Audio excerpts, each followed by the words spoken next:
Welcome back, my little recusants, to another episode of our Pokemon Yellow episodic Nuzlocke. We are here after a little bit of grinding. Can you tell? Everybody is up to the 40s. We have a level cap of 50, so I just said, look it, we will get to around the 40s just so we can empower ourselves to a point where we're not going to end up completely KOing, you know?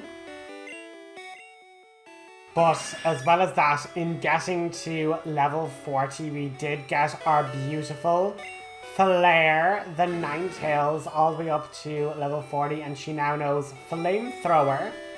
So with her new Mastery of Fire, we are going to give her over the Firestone, and we're going to have another evolution. Super exciting!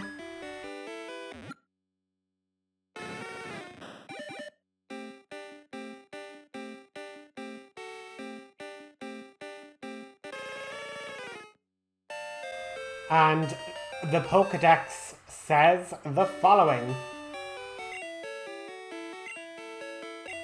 Ninetales, the fox Pokemon.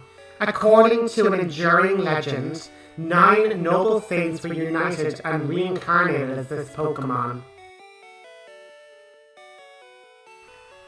So yeah, we have a beautiful Ninetales. She is absolutely stunning. And let's roll this title card and let's get another gym battle underway. Hit it! Search for the soul badge. So we're going to make our way over to Koga, and since he has bug poison types, our Ninetales is going to be literally the best to take this on. Obviously, if we had a psychic type, it would be better. Never caught. Oh! Did I actually take an encounter? Oh, I think I did. I think I have a Drowsy. Anyway, we don't have Drowsy. We only have Haunter, who, because he is a poison type as well, that could be beneficial, and he is psychic. But Haunter is also weak to psychic moves, and some of Venonat have psychic attacks, so we're going to leave him on the bench for now. But at the moment, we are level 40. We are Ninetales, so like we have evolved, and for whatever reason, the jugglers just love swapping Pokemon, so I'm like, okay, brand new Flamethrower target, let's go. But yeah, even with like a critical hit now, the levels, the HP, the everything, the evolution, Flare has gone from, I would say, the more genteel and delicate Pokemon, the kind of unevolved, only new Ember, like was struggling against even grass types that she was super effective against. And now she's just standing here, the absolute queen that she is, taking names, wrecking shit, and taking no prisoners. This juggler is like, I'm a swap, I'm a change, and Flare is saying, I don't care what you put in front of me, I am roasting it to perfection. There is no overdone in this house. It is charred to perfection. And even like we have quick attack, we have that ability to like snipe with priority and save our Flamethrower PP for, you know, creatures that deserve it, that deserve our full power. And if we don't need to use our full power, we will not flex. We will just take as we need. And after healing up a little bit, we're gonna plow on with our, you know, queen herself. Flare is going to take on these challenges with a bit of flair, with a bit of je ne sais quoi, shall we say. And again, we've more different types of poison types, and it's interesting to finally see like an Arbok that isn't like owned by Team Rocket, you know, so that was nice. But again, one hitting, like not even needing the super effective, not even, you know, well okay, she's a 7 level advantage and she's now a fully evolved Pokemon. Sorry, did I say 7 level advantage? I mean 8 level advantage. Oh my god, it's only getting worse. It's only getting worse for the poor trainers here. But as you guys know, like, if we didn't kind of have the forewarning that the level cap's going to skyrocket, we could have been, like, in these fights, fighting against these particular trainers, and, like, discovering, oh, you know, what's this? We actually only have, you know, they're all in their, like, mid-30s, so clearly, you know, around the time that we were arriving, we'd all be on the same level. But once we encounter Koga, it is like game over. He's going to have level 40-something Pokemon and like a level 58. So, absolutely ridiculous if we weren't super more leveled up, you know? But I'm just loving this for Flare. It is like her moment in the spotlight. It is her time to shine. You know, we harken back to the earlier episodes. She was like that little stray Pokemon that was like rescued from Team Rocket's gambling ring, and here she is in her splendor with her extra tails, her new coat of fur, her new strength, her new HP, her powerful flamethrower. She is absolutely iconic. But I will say, for those like playing along and stuff, definitely keep Vulpix of Vulpix and try and keep her alive until she can learn flamethrower, because one, it has like way better accuracy, and two, Fire Blast only has like 5 power points, so you'll be forever running out of it. And at least with Flamethrower, there's literally like, it's like literally 3 times as plentiful and like still really effective. And I mean, I'd also rather have 100% accuracy than like 80% and then you miss a clutch Flamethrower in a Nuzlocke and then you're gone, game over. So it was definitely worth the while and the time, I suppose, taking that time to level her up. So level 42, and because Ninetales was a stone evolution, we're not going to see any new moves from her. So that was kind of why we had to just, I suppose, take that time to, I suppose, level her up, because we're not going to get any new moves from there.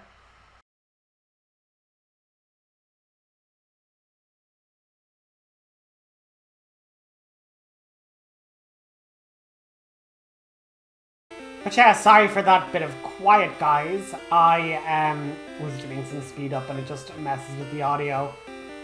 Trying to save time makes more time for me. But we pop in and Koga's very much like, I'm going to use like paralysis and like statuses and like poison and toxic damage to take you down. And I'm like, oh really? I see you have a Venonat, so I'm going to flamethrower that Venonat. 1 flamethrower, 1 KO. Let's see how flamethrower 2 does. But Ninetales stepping forth, her like graceful multiple tails billowing out, and Koga sends out another Venonat, even more powerful than the last. But another bolt of flame, critical hit, just Ninetales locking in, complete focus. Again, another Venonat, now 48, only getting higher and higher in levels above Ninetales. And once again, 1 flamethrower was all it takes. And now, with its ace, Venomoth, he uses an item to up its attack, therefore increasing its poison damage. With 1 bolt of flamethrower and another critical hit, Flare damagelessly takes down Koga and earns us our 5th gym badge, the Soul Badge. Picture perfect, could not have been better. Our queen she is, and our queen she shall stay. Absolutely amazing. So we're now able to use Surf. So we're now able to cross over to Cinnabar Island.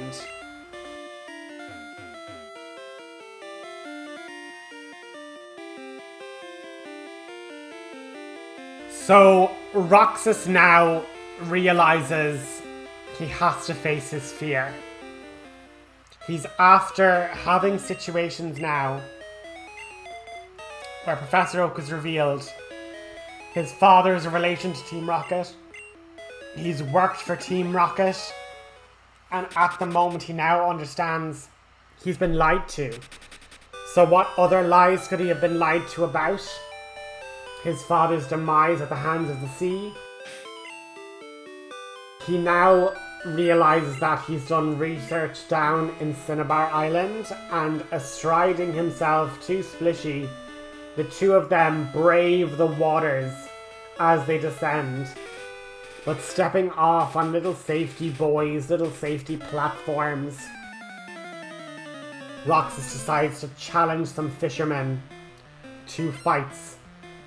And yeah, this is the infamous 6 Magikarp fight, I believe.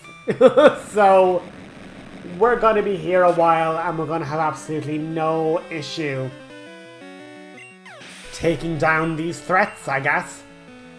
But as I say, Soul Badge was like really simple. I was so stressed out. I was like, oh my god, like what if they like run down my poor Ninetales and like I'm not able to fully finish it, and like I had Huntress with Fly, like they're all bug types, so between fire and flying I was pretty sure I'd be okay. But legitimately that was like super quick. And this is really where the Nuzlocke is going to take like really fast developments in the story, because at the moment we've kind of hit the plateau of like new discoveries and kind of gatekeeping.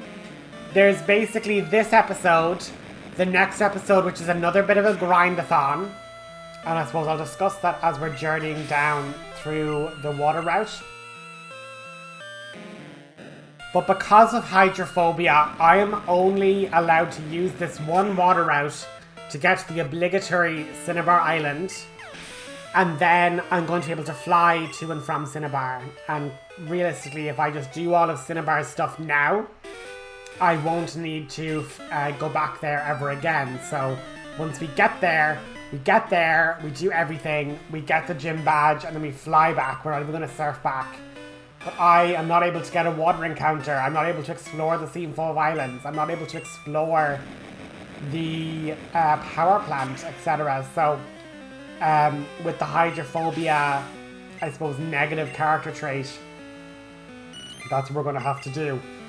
And for those that mightn't remember episode 1 all that long time ago, Roxas's other negative quirk was that he's very competitive, so I have to basically challenge as many trainers as I can, leave no challenge unturned. So that's why we were going around doing all of the gym trainers, and now while we're on this water route, we're going to have to stop and face every challenge that we can. But with a Pikachu that's like over-leveled and has Thunderbolt, none of these water routes give me any sort of panic, which is obviously very good.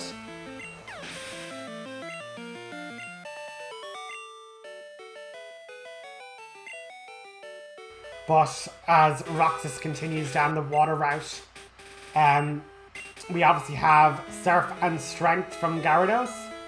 I might be using Gyarados more as a HM user.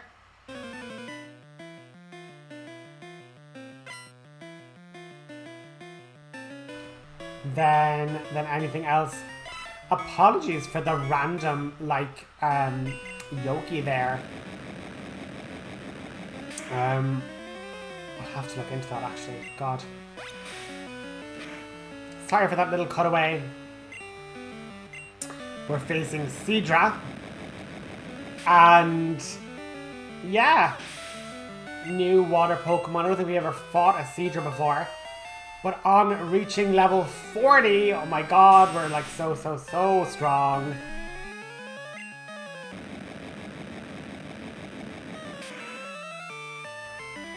But as you can see, this is where the special stat, being both specially offensive and specially defensive, makes it so that strong water types do just resist electricity really well.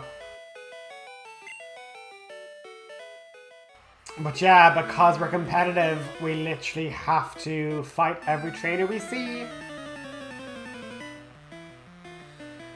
And what are you doing here, mister? You are not in swimwear. What the heck?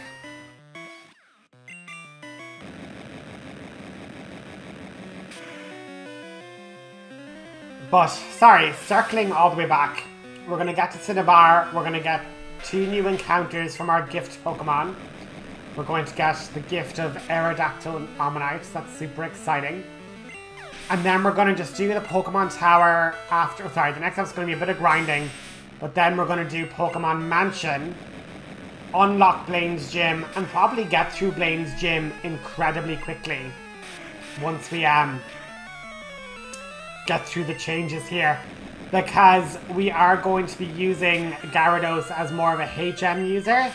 So he's going to basically get us to our final level up. Or our final level up, says me. Our new level up gives us Thunder.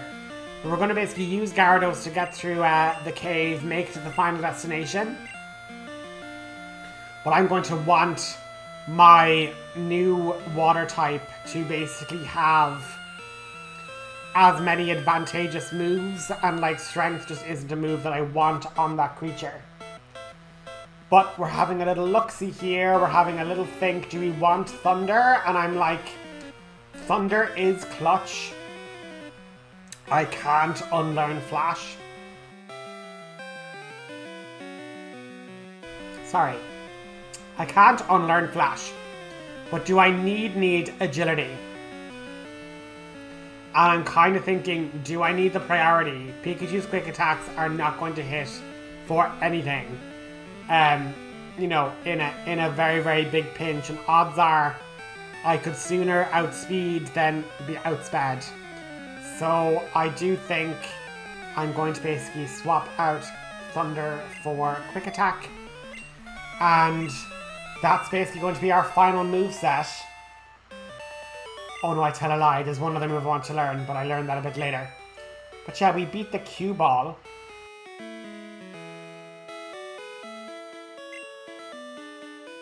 Yes, he is just in the water in his like big heavy metal outfit. I mean, pop off, King.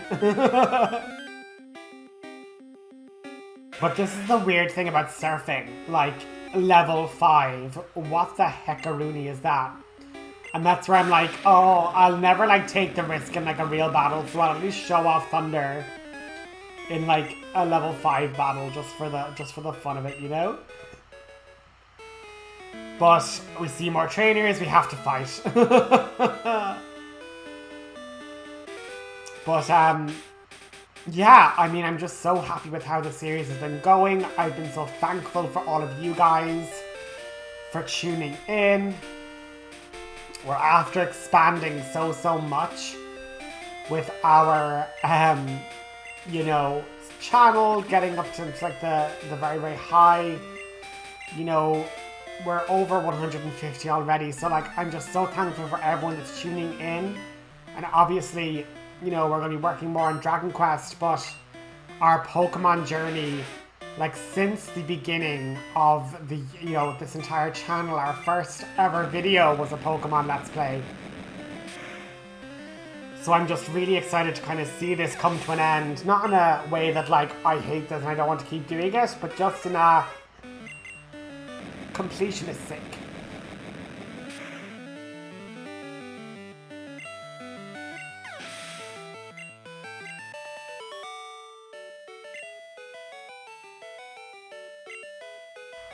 Just in terms of completion, I think it'll just be lovely to have this series brought to a close, you know?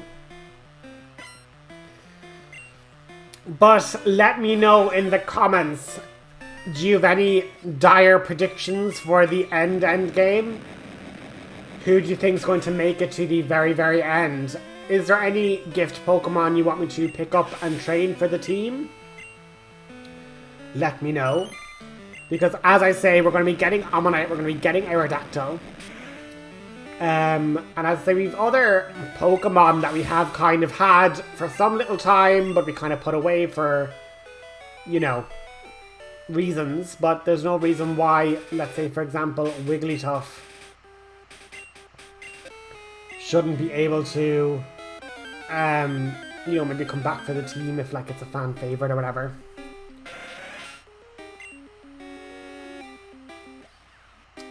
If I end up moving away from this trainer, I am very sorry. Did I fight both of them?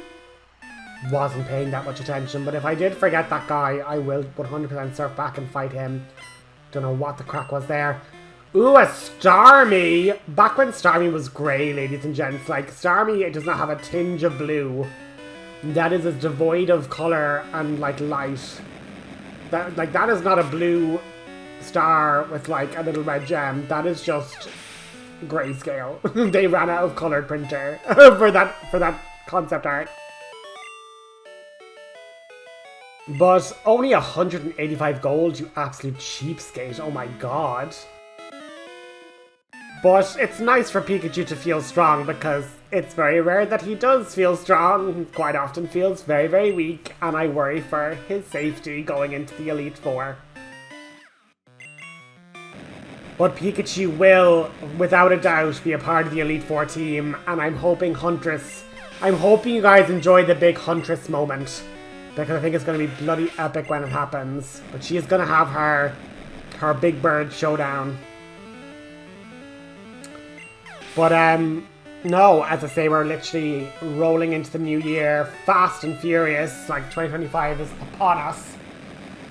I really enjoyed my Christmas break, and I hope you guys are appreciative of the fact that I kind of took a little bit of the foot off the gas in terms of releasing content over the Christmas break.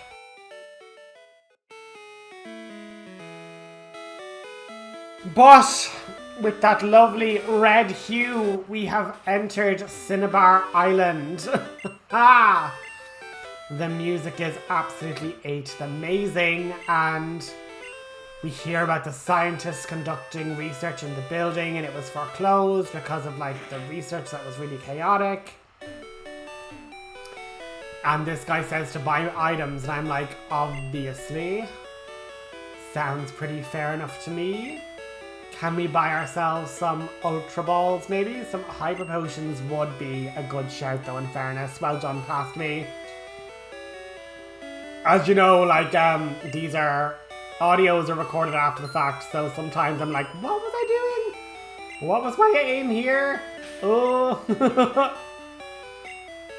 But we are now going to have a little switcheroo. Just get our level ups in order. And yeah, now everyone's in a good spot. But I do believe I have to drop Pokemon off in order to collect the new fossilized Pokemon. So let me just quickly heal up. And then we're going to finally get the old Amber and the Helix fossil out of our bag. They're going to cease to be items and begin to be Pokemon.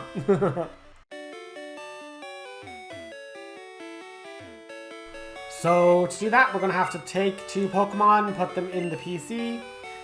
But basically, Roxas hears and a buzz around, you know, the whole science of Pokemon resurrection, and like a certain, you know, trainer, the champion, had managed to bring back a Pokemon from a fossilized remain. So they're really intrigued with like Pokemon resurrection, but unfortunately there's been so few samples of fossils that could be used to make a resurrection possible, and Roxas is like acutely aware that his bag has been weighed down by these 2 fossilized lumps of rock in his inventory, and like Team Rocket has been pursuing him here, there, and everywhere for these stones. And so with a slight bit of trepidation, Roxas enters, and on entering he sees a photo of Dr. Fuji and his father working, and it's dated after he supposedly died, and it's like a conversation around the opening of the mansion and like researching in style. So Roxas is shook, and as he waits and paces around the room, he ends up giving the Helix fossil away, giving the old Amber away, and they become newly created Pokemon for him to look at. But all in all, Roxas realizes that this burnt out mansion, this destroyed ruin, whatever this research was, his father was involved. Dr. Fuji was involved. And maybe if he had known that, would Dr. Fuji have encouraged him to explore south of Celadon? Would he have empowered him to move those Snorlaxes? It is unclear. But Roxas knows that he needs to stop Team Rocket completely. It is obvious that his father was involved with Team Rocket in some sort of way. And whatever they created in that forbidden research has stirred up chaos with the Lavender Town ghostly Pokemon, has disturbed nature itself, and Roxas, now holding the power of an ancient Pokemon, the little snail-like Cthulhu, wiggling its newly resurrected little tentacles and running to Roxas as a newborn imprinted to its mother. Roxas takes Cthulhu, puts it in a Pokeball, and vows to train him to be a force the world hasn't seen since ancient times.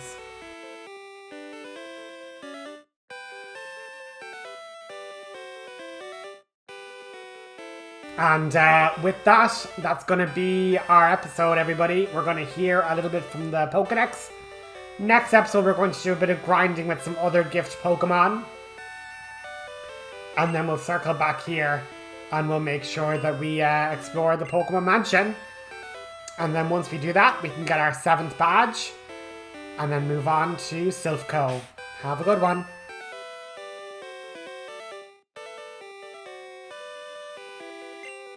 Ammonite, the spiral Pokemon, an ancient Pokemon that was recovered from a fossil. It swims by cleverly twisting its 10 tentacles about.